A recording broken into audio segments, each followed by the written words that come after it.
Je suis assise parce qu'il est l'heure de parler des choses sérieuses. Voilà. Je l'ai dit au début de cette émission. Aujourd'hui, 1er décembre 2020, journée mondiale de la lutte contre le sida. Et aujourd'hui, dans On est ensemble, on a justement pensé à vous parler de la lutte contre le sida pendant la période de Covid-19. Oui, pourquoi? Parce qu'il s'agit des deux pandémies justement, mais comment s'y prendre, comment se protéger, comment veiller pour ne pas tomber dans le plein chaos et de tout regretter finalement. Alors, sur ces plateaux, je ne suis plus seule, je suis avec Julie Sefou. Aujourd'hui, je pense que c'est la deuxième fois qu'on partage le plateau avec elle depuis que 2020 a commencé. Bonjour Julie. Bonjour Bénédicte. Ça va? Possible. Oui, ça va. Je suis très heureuse d'être avec toi parce qu'à chaque fois que je suis avec toi, je me sens... C'est bien partagé. À Kinshasa, on dit ça dans la grande fille. Et grande fille. Et puis ça va te faire grande dame parce qu'il y a aussi une grande dame. Exactement. Alors moi, laisse-moi la primeur de présenter cette grande dame. Aujourd'hui, j'ai l'occasion finalement de la voir en face et de lui dire qu'elle me transmet beaucoup d'énergie, beaucoup de force et beaucoup de positivité. Aujourd'hui, c'est un modèle. Madame Dani Niemboué, bienvenue dans On est ensemble. Madame Bénédicte, merci beaucoup. Est-ce que ça va? Ça va très bien. Très très bien. Très bien. Vous me rassurez que ça va très bien se passer? Ça va très bien se passer. Elle est belle. Hein? Alors, on va bien commencer. Moi, je vais préférer qu'on commence avec Julie. Et si on parlait vraiment au tout début, si on faisait une sorte d'évaluation, qu'est-ce qui a déjà été fait jusque-là et qu'est-ce qui reste encore à faire? Parce qu'au milieu des antirétroviraux, au milieu de l'origine du sida, au milieu de tout ce que nous connaissons, il y a aussi l'aspect spirituel, l'aspect spirituel, tout. Mais oui, qui enterre beaucoup de gens avant même que l'on puisse arriver vraiment au stade pire, si on peut le dire comme ça. Il y a toute cette dose de superstition, hein, si tu veux.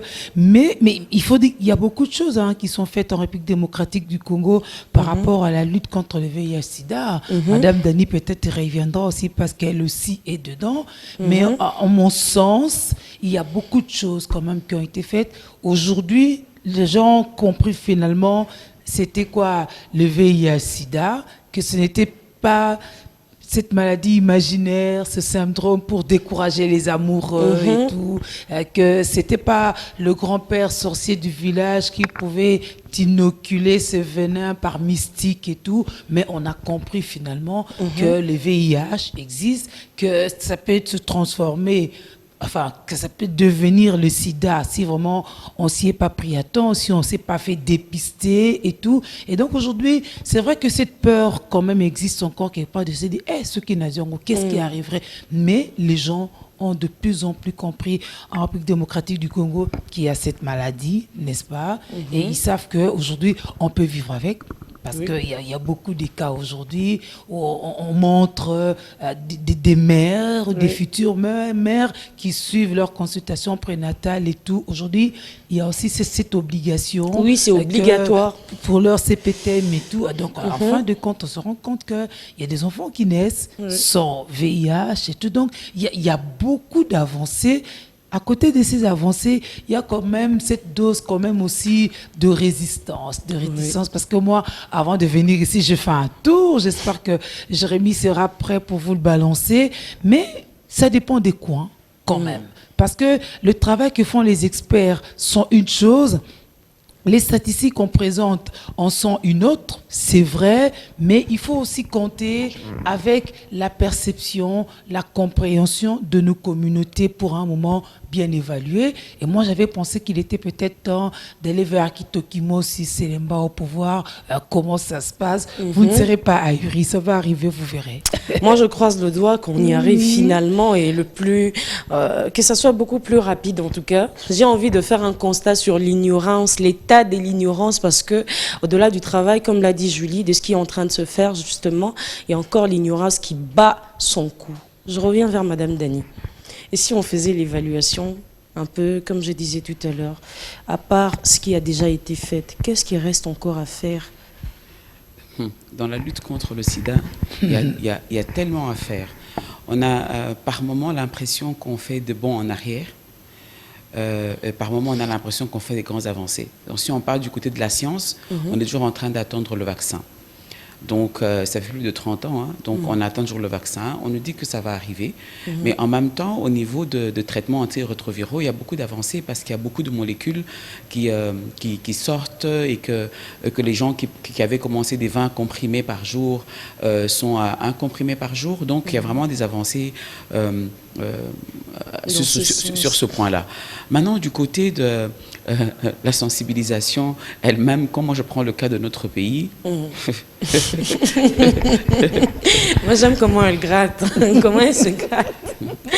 Ça dit tout. Et le Covid-19 n'a pas arrangé les choses. Je crois qu'on a complètement oublié qu'il y a d'autres pathologies en dehors de Covid.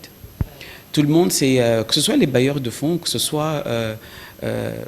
ils se sont tous tournés vers le Covid-19 et en oubliant que le VIH est là depuis plus de 30 ans. En fait, ils ont vu leurs économies se décimer.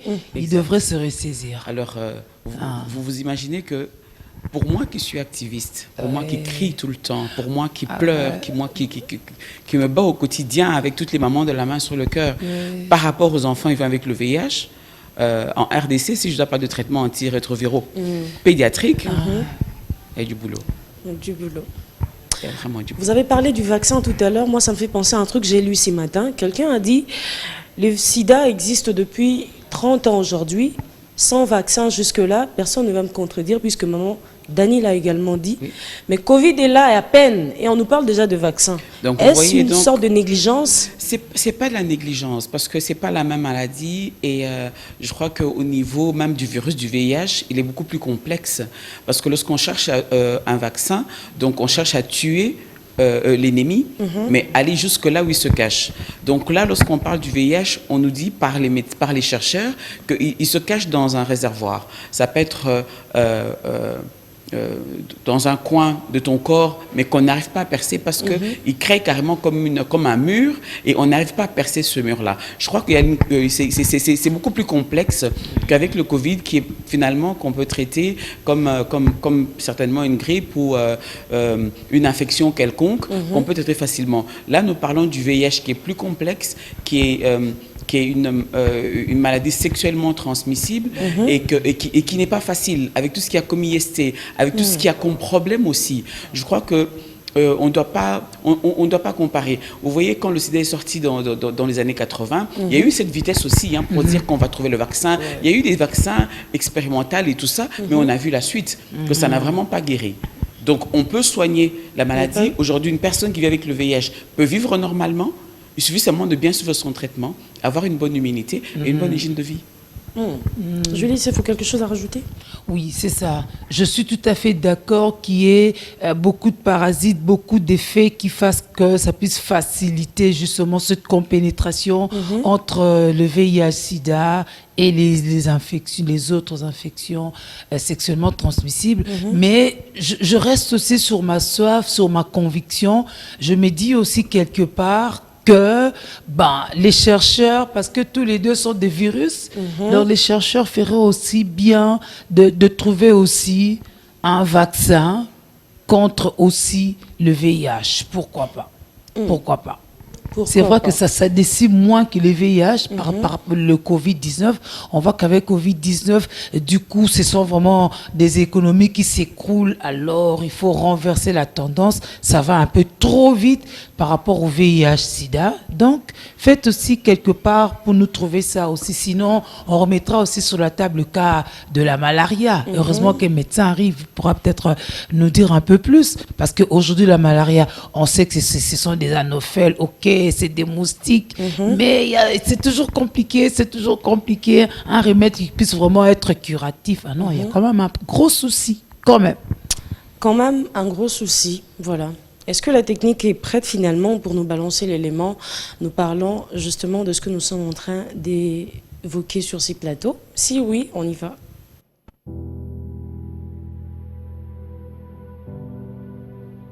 1er décembre 2020, le monde se mobilise contre le VIH-Sida. Une autre pandémie alors que coronavirus sévit déjà. Et en République démocratique du Congo, alors que l'on redoute une seconde vague, la réticence de la population continue à noyer les efforts des autorités sanitaires sur cette question de santé publique.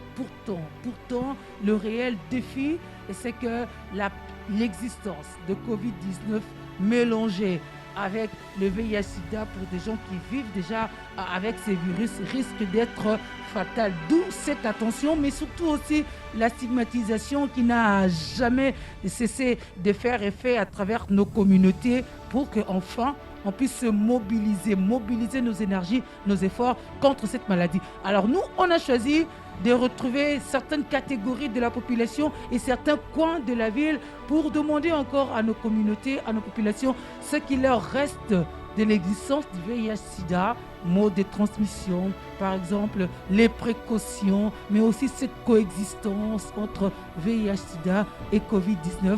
On va tenter d'écouter leurs réponses. Mais ce qui m'a beli sida, on a beli coronavirus. Les ali malades, on a boire ça été, on a pu kima été. Tozo senga nzamba songa ba kisi onde mona na oya sida na coronavirus e mona na. Po tozo kompe ko banga. Eza malamu te.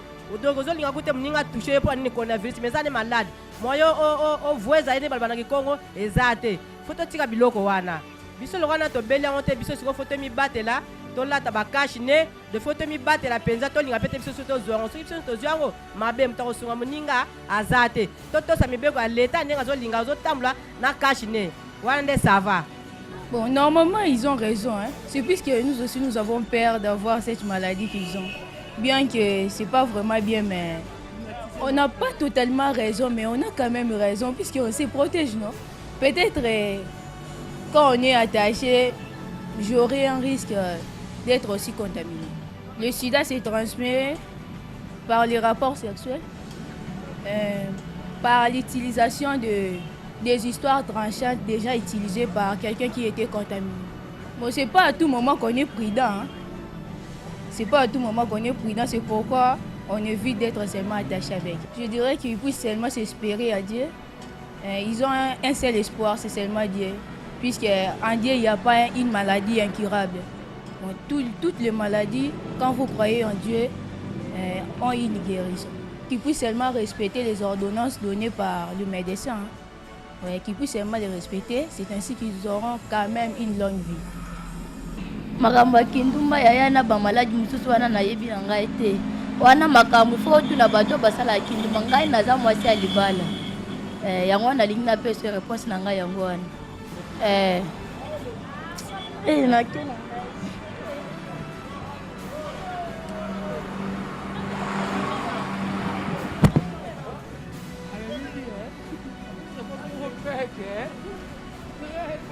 En tant que maquilleuse, déjà, on n'a pas vraiment de matériel tranchant. Pour l'esthétique, oui. Pour faire le soin, je suis obligée de me protéger. Et comme là, par exemple, je suis en train de désinfecter parce que je viens juste de maquiller. Donc, je suis en train de désinfecter mes palettes pour que pas que la prochaine personne que je vais avoir à maquiller qu'il soit contacté, quoi. Donc là, je désinfecte ici avec le désinfectant. Mais une fois arrivée à la maison, je dois encore désinfecter mes pinceaux, je dois encore désinfecter tout ce que vous voyez là. Je pense que oui, mais avec Covid-19, on ne sait pas en fait. C'est un peu différent parce que tu ne sais pas savoir si la personne... C'est un peu comme le sida aussi, mais le sida, il y a quand même des signes où tu sauras que la personne a... Mais comme le Covid-19, il y a des gens qui sont asymptomatiques et tu ne sais pas s'il y a le Covid-19 ou pas. Bon, on fait le nécessaire qu'on peut faire, de désinfecter nos matériels et de nous protéger nous-mêmes aussi, d'avoir le masque, les distances, mais qui n'est pas facile pour le maquillage parce qu'on doit quand même être très proche. Je suis Madame Deborah Ngwala Kangakutu. Je sais que le monde entier célèbre ce 1er décembre la journée mondiale de lutte contre le VIH-Sida. Et en RDC d'ailleurs, c'est tout un mois, nous célébrons cette journée pendant tout un mois. Et pour ce qui est des cas de femmes enceintes, telles que je suis, je sais que pour éviter le VIH-Sida, il faudrait d'abord éviter les objets tranchants. Pourquoi l'éviter? Pour ne pas transmettre à l'enfant qui est en moi, quoi. Ne pas transmettre à l'enfant le sida parce que l'enfant pourrait naître avec beaucoup de complications qui, à la fin, pourraient aussi causer la mort et à la maman et à l'enfant. Voilà un peu ce que je sais. Éliminer la stigmatisation, la discrimination, le travail reste presque entier. Il y a encore beaucoup à faire de ce côté-là. Vous l'avez senti encore aujourd'hui, en fin 2020, il y a encore des Quinois, des Congolais qui ne pensent pas manifester une certaine compassion envers les personnes vivant avec le VIH, qui justifie encore des mobilisations, en quoi elles sont appelées communautés à travers le monde, la mobilisation, la responsabilité collective, parce qu'il s'agit de nos concitoyens, les PVV, les personnes vivant avec le VIH qui ont aussi droit à la vie, ils ont droit au chapitre, ils ont droit au travail, ils ont droit à toutes les activités qui ne les empêchent pas par rapport à leur statut sérologique. Mais vous savez aussi qu'aujourd'hui, avec un traitement assidu, on peut bien éliminer sa charge virale. Ces questions d'accompagnement, ces questions d'espoir à redonner à ses frères, questions d'espoir à redonner aux victimes du VIH, SIDA. Il y a nombreux d'orphelins qui sont nés alors que les parents décédés de cette maladie. Ils ont besoin de ce soutien du monde, mais surtout parce qu'il s'agit du VIH, une pandémie à l'ère de Covid-19, il est question de solidarité mondiale, parce que sans cette solidarité, il sera difficile de pouvoir mettre un terme à cette pandémie. Et donc aujourd'hui, les gouvernements doivent se pencher sur cette question. Le gouvernement congolais, dont on a vu des inquiétudes lors de Covid-19, a tout intérêt à repenser la politique sanitaire du pays afin qu'on ait les infrastructures qu'il faut, qu'on ait des bons mobiles pour pouvoir organiser des ripostes à temps et des bonnes ripostes efficaces, durables, des ripostes pérennes, des ripostes permanentes. Le Congo en a besoin, la République démocratique du Congo en a besoin pour sa survie. Mais ceci dit, Bénédicte Kalengai, il est question de solidarité et de responsabilité mondiale. À vous de continuer les débats.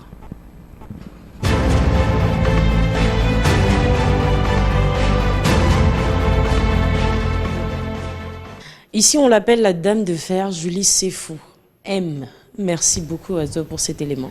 Merci pour la qualité, merci pour le sacrifice. On est le 1er décembre, vous avez entendu vous-même. Madame Dani disait, mais vraiment, la sensibilisation, la prise en charge. Tu sais, chère Julie, moi, depuis qu'on avait commencé, je priais qu'on puisse avoir un homme, un médecin sur ces plateaux. Et heureusement d'ailleurs, Dieu merci, j'ai envie de dire, Docteur Delphin est là finalement. Docteur Delphin, bonjour, bienvenue. Bonjour Kalengai, bonjour Julia, bonjour à la chère collègue qui est avec nous sur le plateau, et aussi bonjour à tous les téléspectateurs qui nous suivent de partout. En cette journée du 1er décembre, 32e édition de la célébration de la journée mondiale SIDA, nous sommes très heureux de vous retrouver et d'échanger un peu sur comment vaincre cette pandémie ensemble. Je vous ai vu suivre cet élément religieusement. Moi, j'ai envie de vous entendre en tant que médecin. Au-delà du sida qui a toujours été là. Aujourd'hui, il y a coronavirus qui vient de s'ajouter. Comment vous arrivez à entendre tout ça et quelle est votre position justement en tant que médecin? En fait, c'est une lutte permanente pour nous. Vous savez, de ce côté, vous avez un clown qui vous attaque et qui tient la caisse de la maison, le VIH. Et puis de l'autre côté, il y a un autre bandit qui s'ajoute qui s'appelle coronavirus. Donc ça fait deux luttes du coup. Même si l'un entre par la fenêtre, l'autre entre par la porte, du coup c'est un problème très sérieux. La position, c'est un embarras complet. Mais d'autant plus qu'on est doté des capacités, des facultés de résistance et d'adaptation, surtout d'accommodation. Ça c'est mon verbe préféré. Du coup, l'intelligence surnaturelle qu'il y a dans l'homme en tant que créature fait à ce qu'il y ait possibilité de faire face à tout cela. Quand le VIH a commencé à se manifester, je pense que c'est vers 1980, que les premiers cas ont commencé à pulluler dans le pays et dans le monde, ça a bougé le monde, ça a bougé pratiquement tout l'univers. Parce que des animaux jusqu'aux humains, tout le monde était concerné. Mais après un moment, l'homme s'est adapté. Il a appris à vivre avec. On sait qu'il y a le A, B, C, D. Donc on sait qu'à une classe, on demande l'abstinence. À l'autre, on demande le préservatif. À l'autre, on demande la fidélité et à l'autre, on demande le dépistage volontaire. Ça fait pratiquement le 4 lettres de l'alphabet français qui permet de lutter contre cette pandémie. Malgré que le target qu'on se fixe 2020, 2021, 2030, on sent que les efforts sont fournis, mais apparemment les résultats non atteints. Quelque part là, est-ce que la communauté est totalement impliquée? C'est parmi les choses qu'on va développer. Quand j'essaie de suivre Julie parler de l'ajout de Covid-19, je me dis, nous sommes habitués. La RDC, c'est parmi les pays qui ont vécu les pandémies et les épidémies de manière farouche, mais qui a résisté. Nous sommes une nation bénie. Hein. Ça, il faut le reconnaître. Parce qu'on a eu Ebola, on a lutté. Tout le monde n'est pas mort. On a eu fièvre jaune, on a eu monkeypox, on a eu beaucoup d'épidémies. Choléra, tout. Plus que d'autres pays, mais on a résisté. En fait, je me dis, optimiste et positif, ce n'est pas la Covid qui peut nous distraire. Du coup, il suffit d'impliquer toute la communauté dans la lutte. Je me dis, le fléau s'ajoute, mais aussi on doit aller au-delà de nos capacités, de nos énergies. Covid, il est là, il nous guette. Mais porte ton masque correctement. Lave les mains. Et t'es nu dans ton coude. J'ai entendu une des dames dire, en fait, VIH, SIDA, 2 fois, on peut voir les symptômes. Donc, du coup, toutes les 2 maladies, dans un premier temps, la personne est asymptomatique. D'ailleurs, moi, je me dis, le VIH, quelqu'un qui meurt du sida, c'est quelqu'un qui s'est pendu lui-même. Lui-même, exactement. Ça, c'est un principe, vraiment. Ouais. Parce qu'avec le VIH, dès qu'on te dépiste positif aujourd'hui, tu ne vas pas souffrir du sida.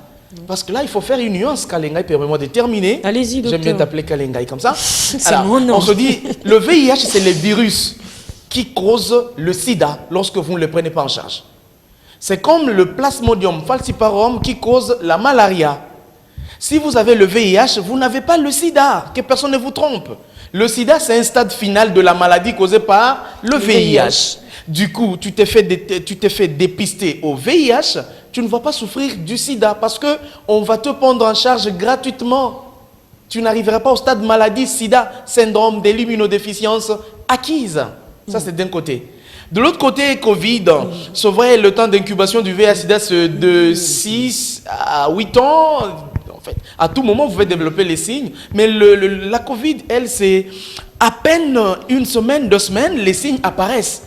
Du coup, le plus dangereux, c'est le VIH parce qu'il prend le temps. Vous avez l'occasion de contaminer les autres, surtout si vous ne vous testez pas. Par contre, avec Covid, aujourd'hui, demain, vous avez les premiers signes, les premiers symptômes commencent à apparaître. Du coup, Covid, c'est une maladie négligeable. Si la communauté est consciente de se laver les mains, porter le masque et protéger les autres. Voilà un peu ma lecture très simple. Mais moi, je pense que le plus grand géant contre lequel on doit se battre, c'est celui-ci qui prend le temps de nous ronger petit à petit pendant trop longtemps et qui ne se manifeste pas. Voilà ma petite contribution. Et puis, Merci beaucoup, docteur Delphin. Je reviens vers Madame Dani Niemboué. On a tous suivi ici sur le plateau cet élément. Quel est votre... Au fait, ce qui m'a plus fait... rire, c'est... en fait, je préfère même rire que m'énerver sur cette dame qui dit elle est une femme mariée. Est-ce qu'elle gère la fidélité de son mari? Très bonne question. Elle sait ce qui peut arriver. Lorsqu'on tombe malade, on peut aller dans un centre médical au coin de la rue et on a un problème de sang et on prend le sang de quelqu'un sans vérifier parce que c'est beaucoup arrivé. Pas simplement au Congo, mais en Europe. Je crois qu'on se rappelle bien de l'histoire qui s'était passée en France avec le sang contaminé. Oui. Donc il y a des choses pour lesquelles il faut vraiment informer, mais pas informer... il faut informer toute la population. Il faut sensibiliser toute la population. Et on ne doit pas attendre. Moi, j'ai l'habitude de dire, moi, je suis une activiste du VIH. Donc, moi, je n'irai jamais dans le même sens qu'un médecin, qu'un ministre. J'irai toujours dans l'autre sens. Donc, moi, je suis une réelle combattante.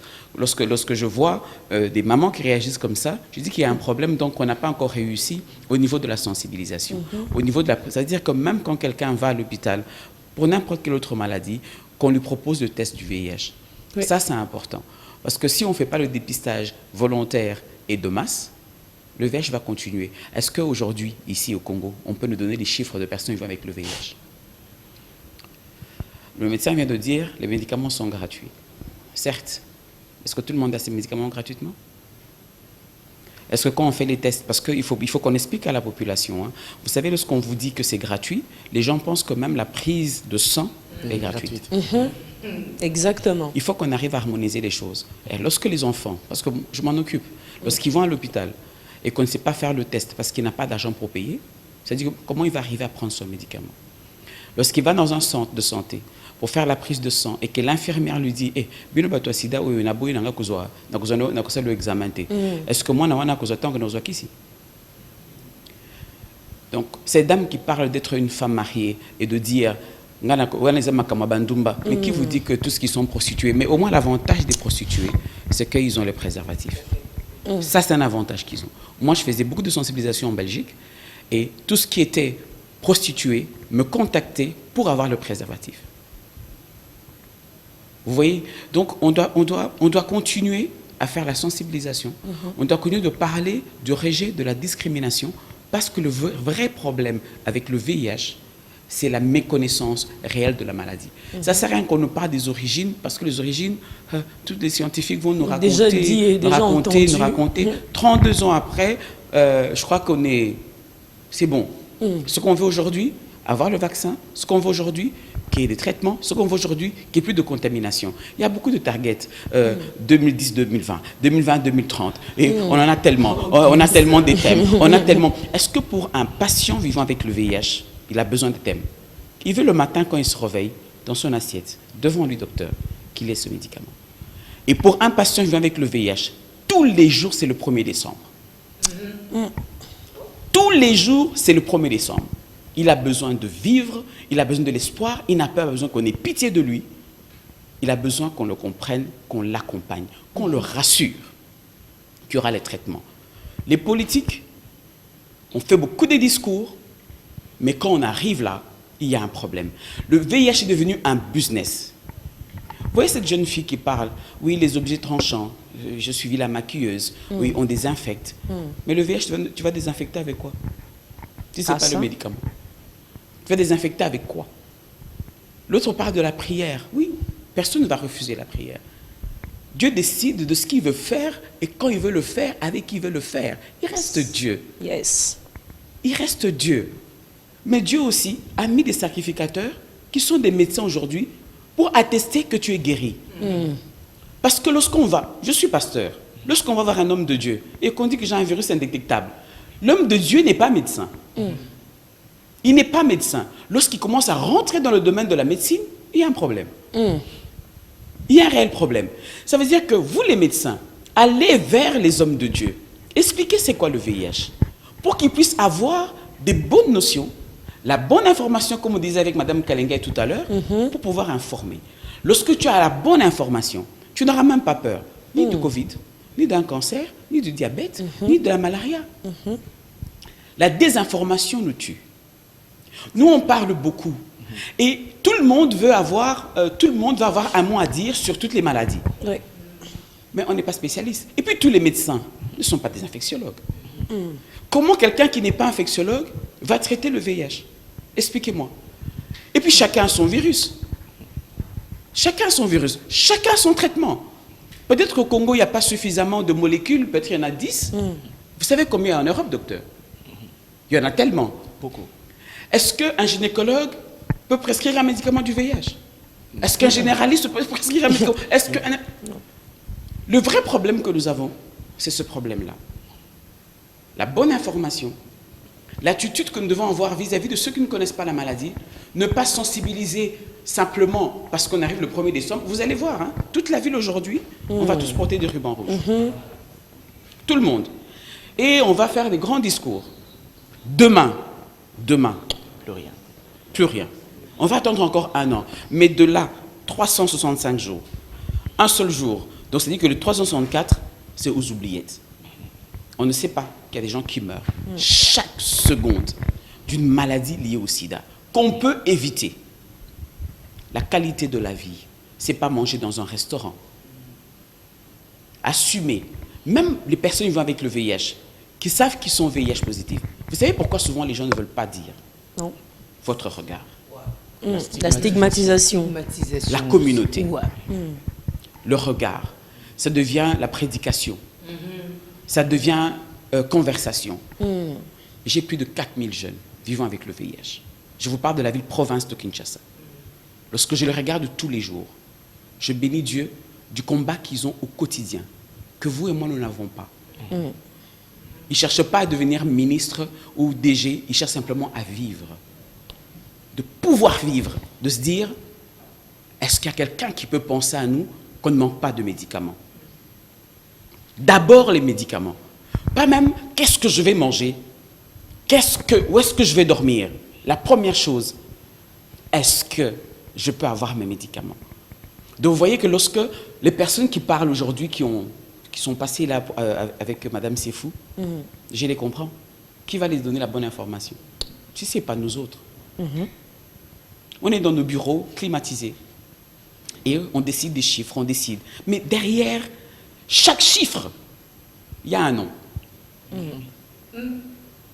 Il y a un nom. Les 33 millions de personnes qui vivent avec le VIH, il s'appelle Martin, il s'appelle Déborah, il s'appelle Julie, il s'appelle Dani, il s'appelle Déborah, il s'appelle Mutombo. Ils ont un nom. Lorsque nous allons être conscients de cela, quand on sera conscient, il y a des choses qu'on va très bien faire dans ce pays par rapport à la lutte contre le VIH. Parce que si tu mets la photo de ton fils ou de ta fille ou de ta sœur, il y a des choses que tu ne feras pas. Tu prendras la lutte dans l'autre sens. Exactement. Moi, les thèmes qu'on développe chaque année, sincèrement, j'en fais pas cas. Parce que tous les jours, c'est un thème. Exactement. Julie, c'est fou. Ça me fascine, ça me choque en même temps quand j'entends ça. C'est vrai que il y a des gens qui en souffrent effectivement, il y a des gens qui connaissent ce problème, au-delà de ce que nous on peut se dire sur un plateau de télévision, lors d'une sensibilisation et tout, mais même si Madame Dani n'aime pas trop les thèmes, mais là où je rejoins un peu le thème de cette année, c'est là où on parle de la mobilisation de la responsabilité collective. Solidarité mondiale, il est clair que pour combattre des pandémies, il faut des mobilisations. Il faut des ripostes qui tiennent. Et nous, en République démocratique du Congo, là, je suis parfaitement d'accord avec Madame l'activiste, c'est qu'on n'est pas préparé aux ripostes. Par moments, nous, on recule devant les faits, mais on ne sait pas prendre le taureau par ses cornes réelles. Ici, en République démocratique du Congo, il a fallu qu'il y ait eu Covid-19 pour qu'on voit à peu près ce qu'on se disait à mi-voix. On l'a quand même vu. Mais qu'est-ce qu'on a fait depuis? Qu'est-ce qu'on a fait? Il y a une seconde vague qui arrive. On nous dit, ben, c'est arrivé, ben, ça va arriver, ben, on est prêt. Mais concrètement, il n'y a toujours rien. Ça, c'est l'affaire nationale. C'est l'affaire vraiment des politiques, d'organisation. Docteur Delphin. En fait, je vous voyais bouger la tête tout à l'heure. Je sens qu'il y a à boire et à manger. Et, allez-y quand même. Je me dis, Madame a pleinement raison. Socialement, en tant qu'activiste, et puis en tant que quelqu'un qui est dans cette lutte depuis trop longtemps, connaissant la réalité du pays, c'est vrai, ça fait pleurer de voir que les politiques ont été conçues en des très bons français, en des très beaux paragraphes, mais quand on évalue chaque politique qui a été mise en place pour lutter contre cette maladie, on sait vraiment que ça fait pleurer. Parce que si nous essayons d'évaluer, vous savez, chaque programme a un plan stratégique à exécuter pendant un bon bout de temps. Il y a le plan stratégique national, du programme national multisectoriel, pour lequel pratiquement nous avons beaucoup d'empathie et nous compatissons avec ce plan parce qu'on sait que ça regroupe presque tous les secteurs de la vie. Il y a le plan national du programme national de lutte contre le sida, ça c'est du côté médical, le PNLS et le PNMLS. Alors on se dit, tous ce plan-là ont existé. C'est vrai, les efforts semblent être menés, mais vous savez, ça paraît comme un saupoudrage d'efforts. Du coup, les concernés semblent être un tout petit peu oubliés. Les chiffres existent et le vrai chiffre approximatif a environ 80% de réalité de ces chiffres. Aujourd'hui, on connaît que sur la ville de Kinshasa, il y a autant de personnes qui sont personnes vivant avec VIH. Et dire que même les chiffres en question n'est pas si sûr que ça. Bon, oui, bien sûr, en statistique, surtout en démographie médicale, les statistiques, épidémiologiquement parlant, sont toujours approximatives. Hein. Ça, de ces côtés, c'est toujours approximatif. Mais c'est vrai, je suis d'accord et tout à fait d'accord avec la sentence de madame qui dit, derrière un chiffre, il y a un nom. Là, vraiment, je retiens. je retiens, en tant qu'activiste aussi, médecin dans le domaine de lutte contre le VIH-Sida, je prends ça vraiment très à cœur. Hein. Derrière chaque chiffre, quand on dit il y a 4 cas positifs, hein, parmi les 4 cas là, derrière chaque cas, il y a un nom, il y a un individu, il y a un parent, il y a un enfant, il y a une tante, il y a une sœur. Alors, sur le plateau, c'est vrai, on ne saura pas beaucoup modifier les politiques, mais moi je pense que nous allons beaucoup agir dans la communauté. Parce qu'à cet instant, je doute fort qu'il y ait un ministre qui nous suit, qu'il y ait un directeur qui nous suit, je doute très fort, vraiment.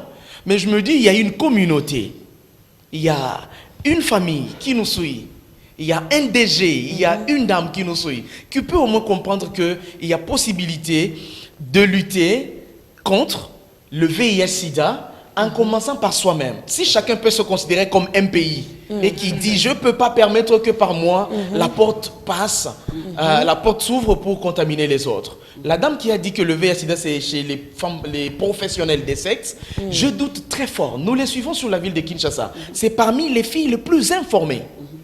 Plus même que les femmes mariées. Je vous donne une stratégie qui s'est révélée actuellement. Comment les femmes mariées sont devenues la passerelle, ou bien les femmes passerelles de VIH-Sida. L'a dit madame, l'infidélité conjugale ou l'insatisfaction du mari fait assez que la dame se trouve un petit copain à côté. Oui.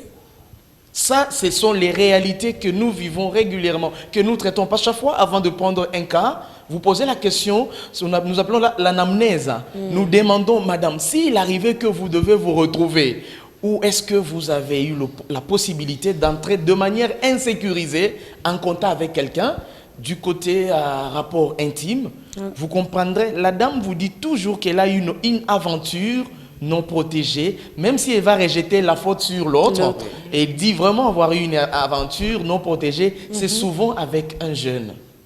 Or, aujourd'hui, les statistiques montrent que le VIH est beaucoup plus juvénile. Exactement. Chez le jeune de 15, 14 jusqu'à 25 ans. En voulant se taper une jeune fille, un DG a laissé ses virus chez la jeune fille. Oh, la jeune fille a un petit copain. Là, j'explique pratiquement l'arbre généalogique de cette maladie. La jeune fille a un petit copain. Et ces petits copains, c'est considéré comme s'ils vont se marier. Là, ils y vont sans protection ni idée. L'un et l'autre cachent la réalité à l'autre. Et le petit copain a une dame qui veut se soulager ou se venger de ce que l'homme lui fait. Vous voyez le cercle par lequel le VIH se partage.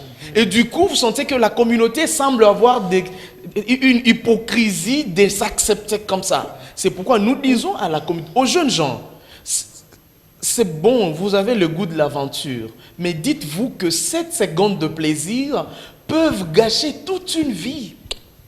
Et surtout que les 7 secondes-là vous donnent le plaisir, c'est bien bon, qui ne dure pas, mais vous avez un remords éternel. Toute une vie. Bon, sans toutefois fustiger ou stigmatiser les collègues qui se retrouvent dans ces conditions, involontairement ou innocemment, parce que je rappelle à la communauté, tout acte que vous posez, aujourd'hui vous êtes responsable, mais soyez-en sûrs, vous rendez des victimes innocentes. C'est ça, c'est là où ça fait mal. C'est là où ça fait très mal. C'est pourquoi vous sentez que les personnes vivant avec cette maladie semblent être très dures envers elles-mêmes et envers la communauté et semblent présenter moins d'empathie envers les autres. Parce qu'il y a de celles qui pensent que je suis victime innocente d'une aventure de quelqu'un d'autre. Du coup, on se met dans cette patte-là. Nous tous, nous sommes responsables. Je me mets à la place des autres. Je suis responsable de cela. C'est pourquoi je me donne la peine d'accompagner Julie sur le plateau pour vous dire, pour tout celui qui n'est pas en relation officielle, dûment reconnu, après test, il peut s'abstenir. S'abstenir. Je sais que ça brûle, ça chauffe. Il faut s'abstenir. Journée mondiale de la lutte contre les sida, aujourd'hui 1er décembre. On est ensemble a choisi aujourd'hui de vous parler justement de ça, mais la gestion beaucoup plus de la Covid ou du Covid, parce que eux-mêmes déjà, comme je disais à Mondani tout à l'heure, ils tâtonnent des fois, c'est la Covid, après c'est les Covid. Bon, gestion tout simplement du Covid-19, au-delà du sida qui existe déjà aujourd'hui, ça fait plus de 30 ans, comme on disait tout à l'heure. Alors, Qui choisit de se jeter encore une fois dans le feu tout à l'heure? Parce que c'est tellement chaud quand vous allez dans le sens de décortiquer, d'en parler. Vous allez tellement fort qu'à un moment, j'ai pas envie de vous arrêter. J'ai envie de vous laisser parler. Julie, je te prends toi finalement. C'est une question de société, une question de santé publique qui nous concerne, si pas directement, indirectement, mais c'est une question qui nous guette de façon permanente. C'est pour ça que par moment, il paraît un peu bête lorsque on rappelle comment se transmet le sida. Les gens pensent qu'on le sait vraiment.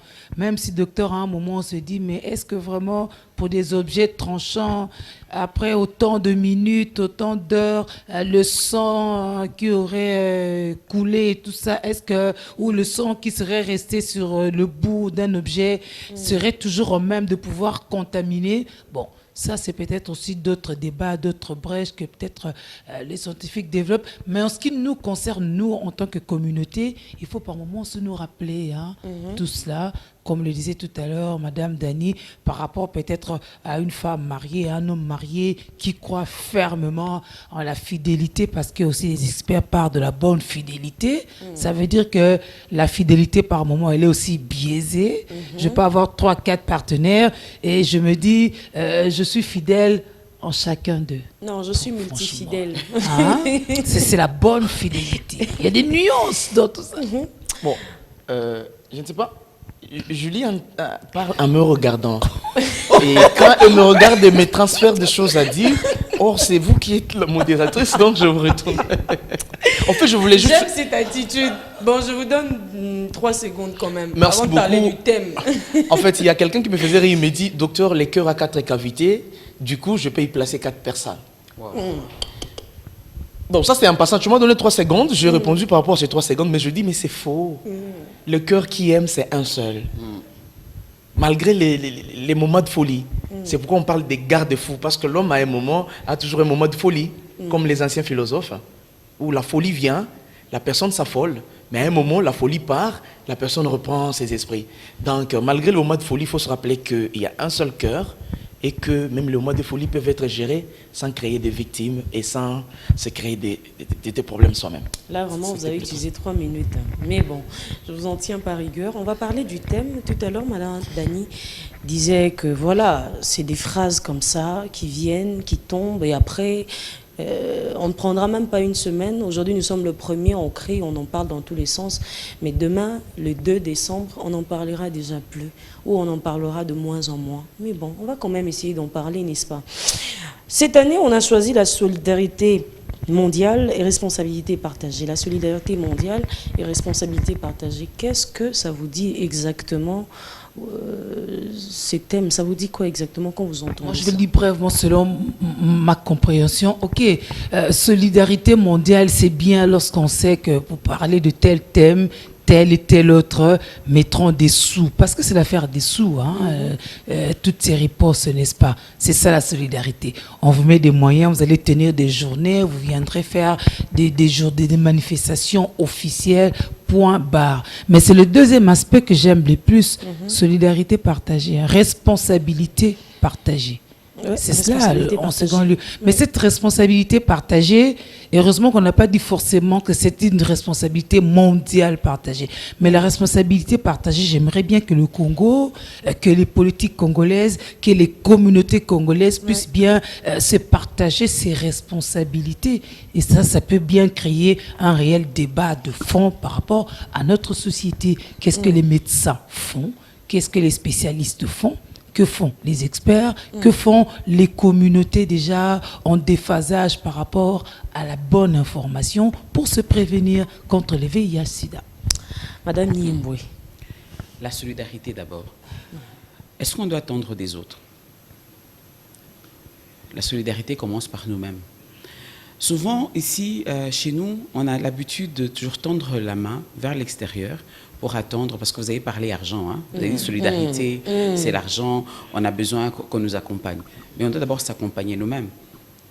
Je crois que la première chose pour moi, lorsque je prends le thème de la solidarité, c'est que dans le pays, que nous puissions d'abord nous mobiliser nous-mêmes, mobiliser le fonds à l'intérieur du pays. Imaginez-vous à l'instant, les bailleurs de fonds décident de ne plus nous accompagner. On fait comment? On fait comment? Il y a plein de sociétés. Il y a plein, État comme privé. Le fonds SIDA, c'est possible. Pour que nous puissions commencer à avoir ne fût-ce que les médicaments quand il faut. Avoir des usines sur place ici qui peuvent faire des médicaments pédiatriques ou d'autres médicaments pour le VIH, les antirétroviraux. Vous imaginez qu'on doit commander des médicaments? Et si ça prend du temps? Et lorsque ça arrive, parce que je n'ai pas envie d'entrer dans le débat des médicaments périmés ici. Parce que moi, je suis... la main sur le cœur, vous faites beaucoup de monitoring. Et les preuves, je les ai. C'est Donc, je n'ai pas envie ouais. de parler de ça aujourd'hui. Imaginez, moi, quand je parle de la solidarité, commençons que le pays soit solidaire par rapport au VIH, qu'on mobilise les fonds dans le pays d'abord. Arrêtons d'avoir la main tendue. Et c'est possible que nous puissions atteindre ce niveau-là. C'est possible qu'on ait une génération sans sida. C'est possible. Moi, j'ai envie de dire amen. C'est possible. Qu'on arrête un peu ces histoires d'attendre les fonds qui vont venir de tel. Parce que lorsque ces fonds-là viennent, le médecin sait. Eux-mêmes, ils dirigent encore ce fonds-là. Ça veut dire que entre les réunions, tout l'argent va partir. On va aller faire la grande réunion de sida, on va à la Matadi. Per diem. Le séjour, le transport. Est-ce que cette réunion-là ne peut pas se passer ici? Parce qu'il y a des représentants dans toutes les provinces. Aujourd'hui, vous savez, le Covid a bien fait. Hein? Aujourd'hui, on peut faire le webinaire. Télétravail. On peut faire le Zoom. Donc, on ne peut plus nous mentir que pour faire la bonne réunion stratégique, pour sortir des plans extraordinaires, on doit se déplacer. La solidarité, là, diminuons aussi les dépenses pour aider la lutte dans les avancées. Ça, ce serait une bonne solidarité. Pas seulement prendre l'avion, il y a la grande réunion à Genève, c'est les mêmes qui partent. On choisit même. Non, c'est un business. Quand il y a telle réunion, solidarité. Solidarité? Non. Faisons cette réunion Zoom, webinaire. On comme ça, on ne se voit pas, mais on discute. Vous savez que je suis parti dans plusieurs réunions à l'étranger. Quand j'étais encore Libique à Bruxelles, hein. Donc j'ai fait comme pendant 15 ans. Et souvent, on nous invitait dans des conférences, dans des grands forums. Lorsque vous arrivez, le nombre de personnes qu'il y a, des différents pays. Mais quand tu nous vois, nous les Africains, le premier jour de l'ouverture, tu as tout le monde. Le lendemain, on est dans les magasins, on visite le pays, on ne participe plus. Et puis, on ne fait pas la rétrocession quand on revient. La solidarité, restons ici, travaillons, mobilisons le fonds qu'on peut faire déjà dans le pays et aidons pour que la lutte puisse avoir des avancées. Quel est le traitement pour toute personne vivant avec le VIH? Ce sera une bonne solidarité. Et que dire de la responsabilité partagée? La responsabilité partagée, d'abord, je parle aux personnes vivant avec le VIH. Tu es responsable de ta santé, surtout que tu sais que tu es concerné. Imagine-toi, tu te dis que tu vas te venger et que tu vas aller coucher avec quelqu'un, un homme comme une femme, parce que tu ne sais pas qui t'a contaminé. Est-ce que tu ne sais pas que tu vas avoir encore une autre surcontamination? Est-ce que tu connais ce que lui il a? Commence par te protéger. Protège l'autre. Nous sommes tous responsables. Sauf un enfant qui vient de naître. Il n'a aucune responsabilité parce qu'il ne sait pas. L'enfant dont les parents ont contracté le VIH, parfois la maman n'est pas au courant qu'elle a le VIH. Elle va accoucher normalement. L'enfant est contaminé. Parce qu'aujourd'hui, lorsque tu promets ton traitement, femme enceinte, tu vas accoucher, l'enfant ne sera pas contaminé. J'ai des cas de mes enfants qui sont mariés maintenant, parmi les orphelins, qui sont mariés. Les deux ne sont pas discordants, les deux ont le VIH. Elles viennent d'accoucher encore dans un deuxième enfant. Les deux enfants sont bien portants. Donc c'est possible quand on prend ce traitement. Mais la responsabilité, que ce soit les politiques, que ce soit nous tous, nous devons avoir cette responsabilité partagée de pouvoir se dire la vérité en face. Dire voilà, la maladie elle est là, qu'est-ce qu'on fait? Celui qui a la solution apporte la solution. Celui qui a la connaissance apporte la connaissance. Celui qui n'a rien, il s'abstient.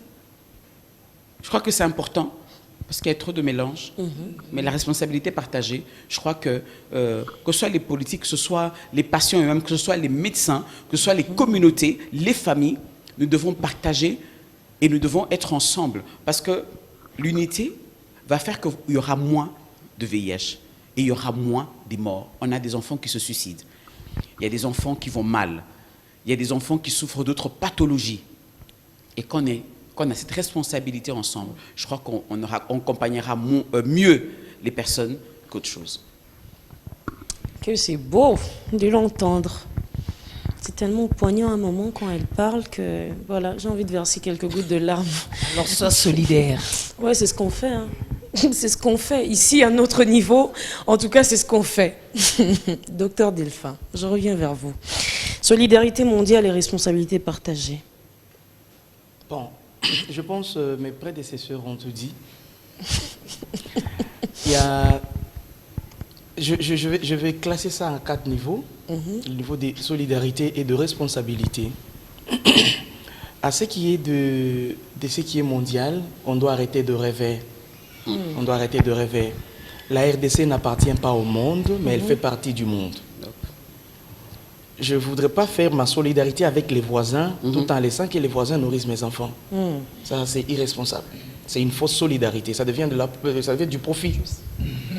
Oui, ça devient du profit. Je suis solidaire avec les travaux du quartier, mais j'ai un chemin où je prends mes responsabilités et je contribue. Parce que posons-nous la question dans le monde. La RDC, dans cette solidarité, contribue à quelle hauteur et dans quel pays? Posons-nous seulement cette question.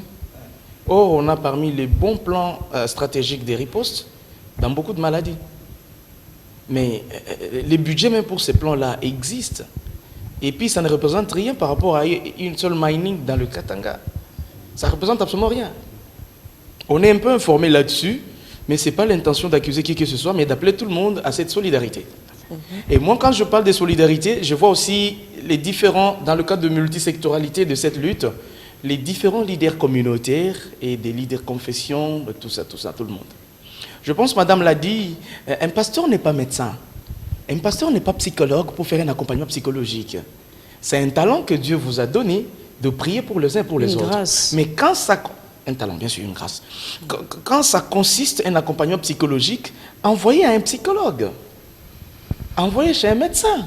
Ben, dans tout ça, on Pour dit doser que Dieu est le médecin par excellence. Mais ce n'est pas un pasteur qui est médecin par excellence, madame. Dieu n'est pas un humain. Je suis Delphin, je suis médecin. Quand il faut prêcher, je m'abstiens, j'envoie chez le pasteur. J'explique aux malades ce que je connais du VIH-Sida. On vous traite par moments d'incrédule. Oui, merci, on s'en fout, mais au moins on dit la vérité. Par rapport à ce dont le corps a besoin. Quand je te dis, madame, tu dois prendre tes ARV, messieurs, tu dois les prendre. Parce qu'après 6 mois, ta charge virale va exploser, tu vas avoir beaucoup d'infections opportunistes. Dieu va me guérir, tant mieux, mais je te dis la vérité. Tu es incrédule, merci beaucoup, mais au moins tu vas subir les conséquences. Là, il faut qu'on se dise des vérités en face, comme l'a dit madame. Quelque part là, j'aime bien la stratégie des docteurs House. C'est de vous dire des vérités qui vous font très mal, mais qui vous guérissent. Même la Bible dit, la vérité affranchit. Exactement. Voilà, merci. Donc là, je n'ai plus incrédule. Alors, je disais... C'est pas moi, c'est pas moi. Si chacun peut jouer correctement son rôle, en se mettant dans cette lutte, en se trouvant comme un maillot d'une chaîne dans cette lutte. Je suis leader communautaire, je mobilise ma communauté à ne pas attraper le VIH. Je suis pasteur, je demande à mes fidèles d'aller se faire dépister, de rester fidèles et s'abstenir. Je suis un chef d'entreprise, j'oblige à tous mes partenaires, je peux obliger pour la santé, parce qu'un parent malade du VIH ou des complications du sida va être moins rentable pour l'entreprise et du coup il va être licencié et son poste va être publié et c'est la famille qui va souffrir. Voilà comment c'est interlié. Du coup je suis d'accord dans cette solidarité participative. Une solidarité active et participative, pas passive. Là, j'appelle à la RDC, à tous ceux qui ont conçu ce thème, même si on a fait partie, quand même de jouer dans cette solidarité participative, qui n'est pas seulement que la Thaïlande qui nous produit les ARV, qui n'est pas seulement... Non, pourquoi pas insister que le lobbying se fasse comme la RDC, comme le Nigeria et d'autres pays, sont parmi les pays de l'Afrique subsaharienne qui produisent beaucoup de cas de PVV. Alors, pourquoi pas installer une entreprise de production de ces ARV, parce qu'on nous dit que nous sommes parmi les producteurs de ces PVV. Merci, je suis en train de chuter, merci. Comme nous sommes parmi ces gens-là. Je préfère même que ça soit directement votre mot de la fin. Non, désolé, franchement, on va demander le reste. Il nous reste plus assez de temps. Merci. J'ai besoin qu'on parle de la main sur le cœur. Merci beaucoup. Je vous donne une minute. Pourquoi pas créer cette entreprise dans la région où se vivent beaucoup de ces cas? Ça, c'est une bonne solidarité. En fait, réfléchis. C'est ça. Par rapport à la responsabilité, vous m'avez coupé, je ne sais pas même détailler tout. Par rapport à la responsabilité, je sais que toute personne qui vit déjà dans ce monde est responsable d'une manière ou d'une autre. Tu es responsable de ta protection, tu es responsable de protéger les autres. Je suis responsable de recevoir le malade, je suis responsable de les orienter vers un lieu de traitement sûr. Je suis responsable de les accompagner psychologiquement. Merci beaucoup de me ravir tout ce que j'allais dire. Et je le fais avec beaucoup de plaisir en plus. Merci beaucoup, docteur Delphin. Il est temps, je ne saurais malheureusement pas finir cette émission, madame, messieurs, sans pourtant parler de cette organisation non gouvernementale qui est donc la main sur les cœurs, qui est dirigée, présidée par madame Dani Cécile Kanyeba Niembo ici sur ces plateaux. On va rajouter le Cécile. Alors, chaque année, vous nous avez habitués avec des soirées de gala, la main sur les cœurs, dont vous plaidez en faveur de ces orphelins du sida. Oui. Le rendez-vous cette année est prévu pour le 6 décembre. Le 6 décembre, à l'hôtel du Fleuve. Je crois que maintenant c'est blason, hein, parce qu'on a toujours tendance à dire qu'un pesquis, ça change tout le temps de nom. Voilà, on devait le faire le 7 mai, mais avec confinement, Covid, on n'a pas su, parce que nous, on organise toujours le 7 mai, comme c'est la journée mondiale des orphelins du sida. Ok. Voilà. Mais malheureusement, avec le Covid, on a juste changé. C'est pour ça qu'on fait cette année, le 6 décembre, à l'hôtel Kempinski, à guichet fermé. On ne vend jamais les billets le jour de l'événement parce que ce serait juste pas possible. Okay. Et on arrête déjà la vente de billets demain parce que j'ai regardé ce matin en venant, il y a trop de réservations. On ne peut pas avoir plus de 250 personnes. C'est vrai que beaucoup de gens aiment participer parce qu'il y a les orphelins qui sont là. On fait beaucoup de choses et tout ce qu'on récolte, on fait des réhabilitations des unités de maladies infectieuses. Okay. Mais cette année, on arrête les réhabilitations parce que chaque endroit qu'on réhabilite, on doit payer le personnel qui y travaille pour entretenir les bâtiments Kalembelembe, Kitambo, Kisangani. Là, c'est bon. On revient à notre objectif qui était la construction d'un centre convivial. Et on va construire ce qu'on va récolter cette année. On va construire, on a déjà un terrain qu'on nous a fait... un petit don, on a payé moins cher à l'Ansélé, un hectare, et ce serait un centre convivial où il y aura polyclinique et puis des centres de formation professionnelle, parce qu'il y a beaucoup d'enfants qui n'ont pas été à l'école. Je crois que l'éducation, pour nous, est une priorité. Qu'est-ce qu'on retient finalement, au-delà de ce que vous avez dit, au-delà de la date qui est déjà connue, mais ça sera quoi la particularité de ces 6 décembre 2020 Vraiment, la différence, c'est qu'il y a des témoignages des enfants. On a fait un montage parce qu'ils ont parlé de ce que, depuis qu'ils sont avec la main sur le cœur, du plus qu'ils ont aujourd'hui, de repartir à l'école, parce qu'on paye leurs frais scolaires. On a 12 qu'on appelle nos commandos, qui sont à l'université. Il y a une qui a terminé sa licence cette année. Il y a un qui passe en 3e graduat de médecine. Il y a ceux qui sont à l'IEC, ceux qui sont à l'UPC. Et nous prenons en charge parce que c'est important que ces enfants, qui sont l'avenir de demain, puissent avoir aussi l'éducation comme tous les enfants. Donc ça, c'est vraiment pour nous une des meilleures choses qu'on peut offrir à ces enfants. Et je dis toujours, ils ne sont plus orphelins parce qu'ils nous ont nous, parce qu'ils vous ont vous.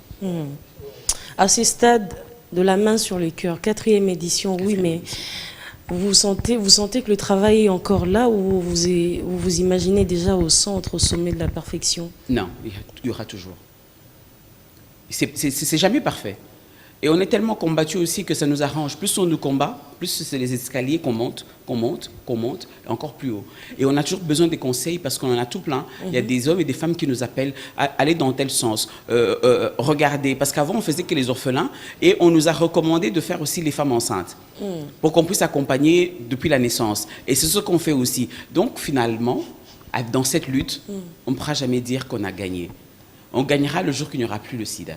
On gagnera le jour qu'il n'y aura plus les orphelins. Ça veut dire qu'on a traité les parents. Parce que s'il y a orphelins, ça veut dire que les parents n'ont pas été traités et qu'ils sont morts de la maladie. Parce qu'il y a ceux qui sont infectés et ceux qui sont infectés. Merci Madame Danini Mboué. Merci Madame Béni. Julie, mot de la fin rapidement. Le mot de la fin, c'est merci pour cette solidarité, merci pour cette responsabilité. Nous, on essaie de mettre sur la table ce qu'on avait, ce qu'on sait. Évidemment, cette lutte se poursuit jusqu'à ce qu'on ne parle plus du VIH. Même pas le sida, mais du VIH. dans notre pays. Donc c'est l'affaire de tous. Quelqu'un se dit certainement que Madame Dany n'a pas pu donner ses coordonnées et autres, mais elle est très, très, très active sur les réseaux sociaux. Ça, je peux vous rassurer. Allez sur Facebook, tapez Dany Niemboué, sur Twitter, partout. Elle a toujours été active et vous me donnerez raison. Pour moi, c'était un plaisir, c'était un bonheur, mais vraiment un honneur de vous accompagner en ces 1er décembre 2020. Et qu'est-ce que je peux encore dire qu'on n'a pas pu évoquer ici? On a tout dit.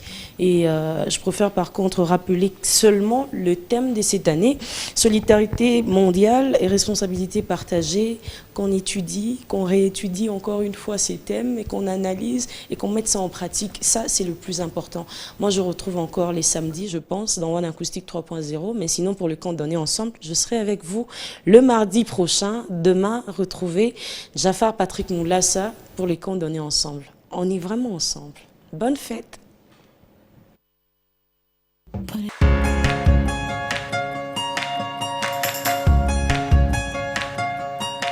Watoto wote wa Kongo, hii malari inaitiwa coronavirus. Bana betu, bolo mubani kutu kwa tabons. Bibi kanyela bana tujisangisha hamwa, bana tumona batatu kuluisha mulishi wetu. Politiciens, enseignants, pasteurs, menuisiers, techniciens nyonso etali biso. Bana betu, bana ya mboka, likamboyo etali yo nanga. Yinu la mpang nanga yanke, yinu la mpang nanga ya bakala, yinu la betu nyonso. Tosangisa misolo poto sunga mboka.